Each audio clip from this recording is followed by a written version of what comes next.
Hi అండి, ఎలా ఉన్నారండి? అందరూ బాగున్నారా? మేమైతే బాగున్నామండి. మీరందరూ బాగుండాలని కోరుకుంటున్నానండి. ఇవాళ వీడియోలో అయితే స్పెషల్ పకోడా కర్రీ చూపించానండి. ఈ వీడియో ఎక్కడ స్కిప్ చేయొద్దండి, చివరి వరకు చూడండి. ఎందుకంటే ఇది రైస్లకు కానీ, చపాతీలకు కానీ, పొరాటాలకు కానీ దేనికైనా సూపర్ టేస్ట్గా ఉంటుందండి. చికెన్ మటన్కి ఏమాత్రం తీసిపోదండి ఈ కర్రీ అయితే. మీరు కూడా ట్రై చేయండి. మీకు కానీ ఈ వీడియో నచ్చినట్టయితే లైక్ చేయండి, షేర్ చేయండి, సబ్స్క్రైబ్ చేయండి. చూడండి, నేనైతే పకోడా కర్రీ కోసం కావాల్సిన పదార్థాలు అయితే తీసుకున్నానండి. పకోడా తీసుకున్నాను. ఈ పకోడా అనేది స్పెషల్ పకోడా అండి. నేను ఇంతకుముందు నా వీడియోలో అయితే వేసి చూపించున్నాను మీకు. జీడిపప్పు పకోడా అనేది అదైనా చేసుకోవచ్చు, ఆనియన్ పకోడా అయినా చేసుకోవచ్చు, ఏదైనా చేసుకోవచ్చు అండి. ప్రాసెస్ అయితే ఒకటే, నేను చెప్పేదేనండి. టేస్ట్ అయితే సూపర్గా ఉంటుంది. దీనికి కావాల్సిన పదార్థాలు పకోడా ఇదిగోండి. జీడిపప్పు ఒక 10 జీడిపప్పు తీసుకున్నానండి. ఇదిగో ఒక ఆకు, ఒక పట్ట, ఒక లవంగా. ఎక్కువ అవసరం లేదండి, ఎందుకంటే పకోడాలో ఉంటాయి కదండి స్పైసెస్ అన్నీ. అందుకని మనం ఏం వేయాల్సిన అవసరం లేదు. అందుకనే ఏదైనా కొంచెం వేసినట్టు వేయనట్టు అంతే. ఇక్కడ చూడండి, 2 పచ్చిమిర్చి తీసుకున్నాను, ఒక పెద్ద సైజు టమాటా తీసుకున్నాను, ఒక 2-3 చిన్నవి ఉన్నాయండి, అందుకని 4-5 ఉల్లిపాయలు తీసుకున్నాను, సగం కట్ చేసి పెట్టేసుకున్నాను.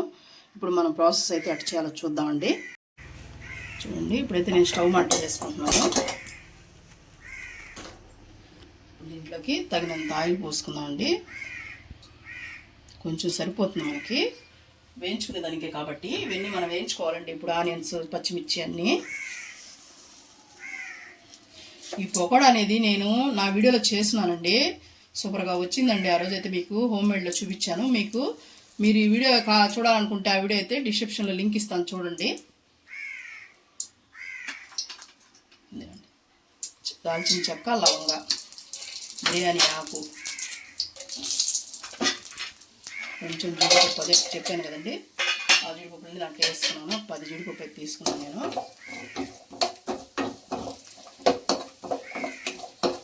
ఇది కొంచెం కలర్ వచ్చేంత వరకు ఉంచుకొని, మళ్ళీ మాడిపోతాయి కాబట్టి పచ్చిమిర్చి వేసుకోండి.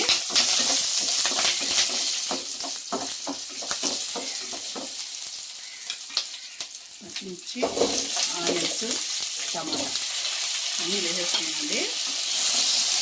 మనకి ఇవేమి ఎక్కువ కుక్ అవ్వాల్సిన అవసరం లేదండి. కొంచెం ఆనియన్, టమాటా ఒక లైట్గా మగ్గితే సరిపోతుంది. ఎందుకంటే మనం మళ్ళీ కూరలో కుక్ చేస్తాం కదండి, అందుకని. మనకి లైట్గా మత్తబెడితే సరిపోతుందండి.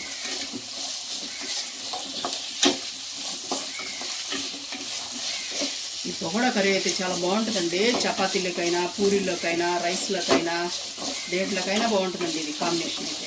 అలా దాంట్లోకే తినాలని రూల్ ఏం లేదు, అన్నిట్లో బాగుంటుంది. సేమ్ మనం చికెన్, మటన్ కర్రీ ఎలా ఉంటుందో అలా ఉంటుందండి టేస్ట్ అయితే మాత్రం.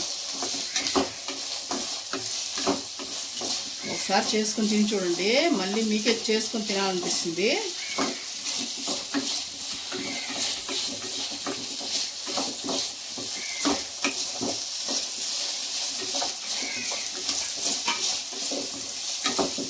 ఉప్పు ఏం అవసరం లేదండి, ఇప్పుడు వేయాల్సిన అవసరం. మనం మసాలా అనేది మళ్ళీ కుక్ చేసుకుంటాం కదా, అప్పుడు వేసుకున్నాం కూరలోకి. ఎందుకంటే పకోడాలో కూడా ఉప్పు ఉంటుంది కదండి, అందుకని మనం చూసుకొని ఏదైనా వేసుకోవాలి.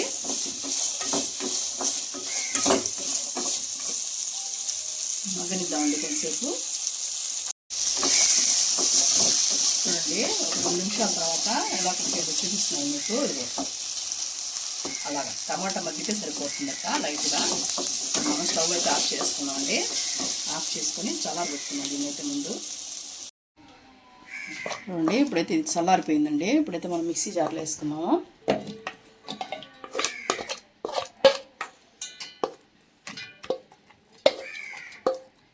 మిక్సీ జార్లో వేసుకొని దీన్నైతే మనం కొంచెం ఎక్కువ అవసరం లేదండి, ఒక చుక్క వాటర్ అనేది వేసుకొని మిక్సీ పట్టుకుందాము. అదిగో కొంచెం కొత్తిమీర వేస్తున్నాను, ఎక్కువ వద్దండి, కొంచెం సరిపోతుంది. దీన్ని మెత్తగా పేస్ట్ చేసుకుందాము. కొద్దిగా నీళ్ళు పోసుకోండి, ఒక చుక్క సరిపోతుంది. చూడండి, ఇలాగా మెత్తగా పేస్ట్ పట్టుకోండి. కొంచెం వాటర్ వేసుకొని పట్టుకుంటే సరిపోతుంది. ఇప్పుడైతే మనం అదే బాండెట్లో కర్రీ కూడా చేసేస్తున్నానండి. ఆయిల్ వేసుకొని తగినంత ఆయిల్ వేసుకోండి. కొంచెం ఆవాలు, కొంచెం జీలకర్ర, ఇంకేం వేయాల్సిన అవసరం లేదండి.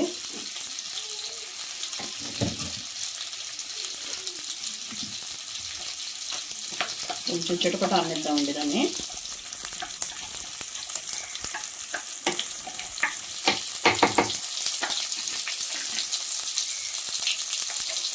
అయితే మనం పేస్ట్ చేసి పెట్టుకున్నామండి, అదైతే దీన్ని వేసేద్దాము.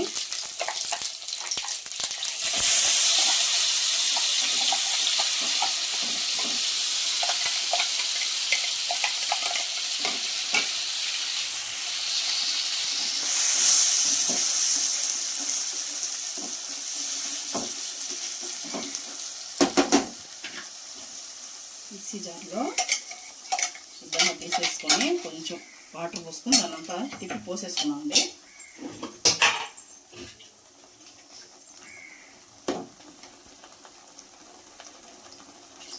మనం మళ్ళీ వేసుకోవచ్చు కర్రీ అనేది. ఇప్పుడు కొంచెం వేసుకున్నాము, మసాలా కుక్కోవాలి కదండి, అందుకని.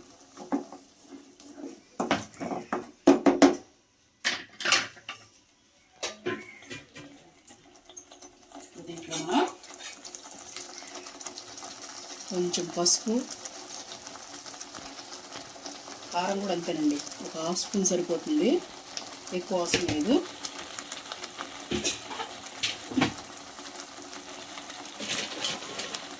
ఉప్పు కూడా మనం చూసేసుకున్నాం అండి, పకోడాలో కూడా ఉంటుంది కదా, అందుకని ముందు కొంచెం వేసుకున్నాం. చాలా కొద్ది తర్వాత మళ్ళీ వేసుకోవచ్చు, ఎక్కువ అయితే తినలేం కదండి, అందుకని.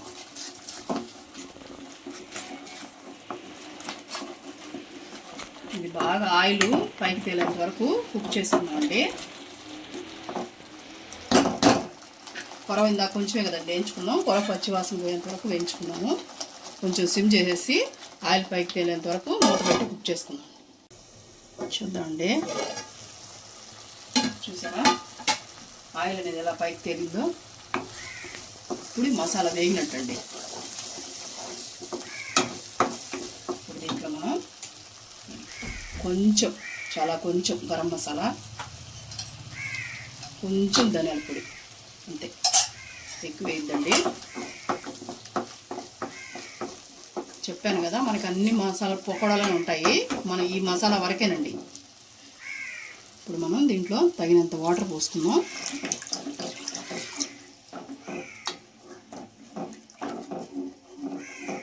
చూసుకొని మనకి పకోడా ఎంత ఉంది అనేది మీకు ఎస్టిమేషన్ ప్రకారం మీరు పోసుకోండి. నేనైతే 1/4 కిలో తీసుకున్నానండి, దానికి తగిన నీళ్ళు పోసుకుంటే సరిపోతాయండి. నాకు దీంతో సగం పట్టాయండి, చూడండి, ఈ చిన్న తప్పిలతో సగం పట్టాయి, అంటే 1/2 లీటర్ పైన కొద్దిగా ఉంటాయి అదండి. ఇప్పుడు మీరు ఉప్పు కూడా అడ్జస్ట్ చేసుకోండి, దీంట్లో సరిపోయింది కదా, ఇందాక నేను వేసాను కదా, అది నేను కూడా చూసుకుంటున్నాను ఒకసారి. సరిపోయిందండి నాకు.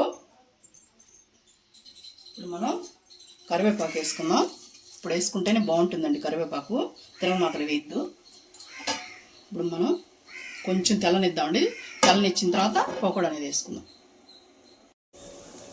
చూద్దామండి ఒకసారి, చూడండి తెలుస్తుంది కదండి. ఇప్పుడైతే మనం ఇదండి పకోడా తీసుకున్నాం కదా, అదైతే మనం చిన్న చిన్న అయితే అలాగే వేసేయండి, కొంచెం పెద్ద అయితే మాత్రం 2గా తుంచేయండి.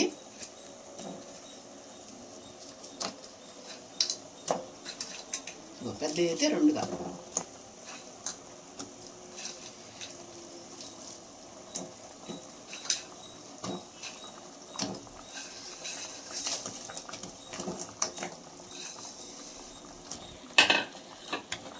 సరే కలిపి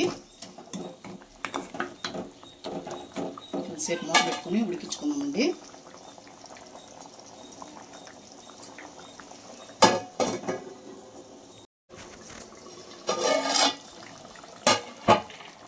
చూసారండి ఎలా ఉందో పకోడా, స్లోగా కదిలించుకోండి మీరు.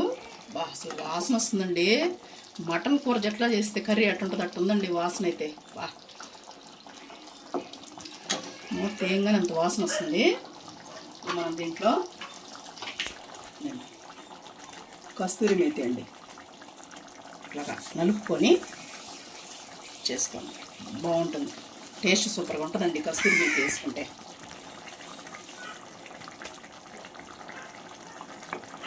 ఒకసారి కలుపుకోవాలండి. కలుపుకొని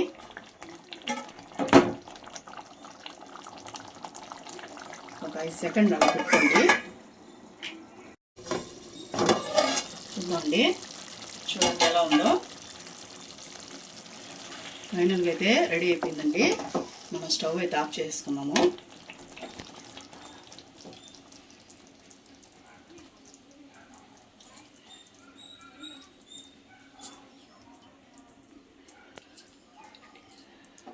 సర్వింగ్ చేసుకున్నామండి.